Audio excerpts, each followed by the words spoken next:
నిన్న నిన్న ఏయులో ఒక విద్యార్థి ఫిట్స్ వచ్చి చనిపోయాడు అధ్యక్ష.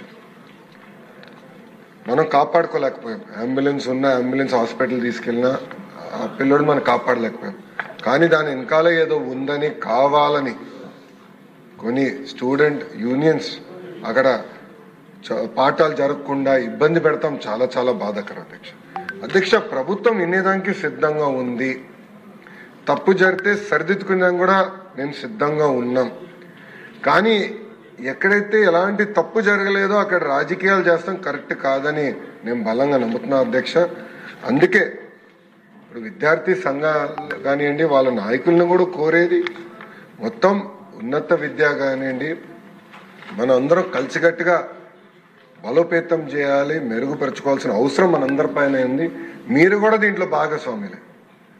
కరికులం గురించి మాట్లాడదాం, ఇంప్రూవ్మెంట్స్ గురించి మాట్లాడదాం, కలిసికట్టుగా ముందరికి వెళ్దాం. పారదర్శకంగా అద్భుతమైన వైస్ ఛాన్సలర్స్ నియమిస్తున్నాం. ఎలాంటి పొలిటికల్ ఇంటర్ఫియరెన్స్ లేకుండా నియమిస్తున్నాం. ఎందుకు చేస్తున్నాం అంటే Andhra university among the top 100 యూనివర్సిటీగా తీర్చిదిద్దాలనే టార్గెట్ గౌరవ ముఖ్యమంత్రి నారా చంద్రబాబు నాయుడు గారు నాకు ఇచ్చారు అధ్యక్ష. ఇక్కడ ఏమవుతుందంటే కొంతమంది వాళ్ళ స్వార్థం కోసం కావాలని విశ్వవిద్యాలయాల్లో ఇలాంటి కార్యక్రమాలు చేస్తాం. చాలా చాలా బాధాకరం.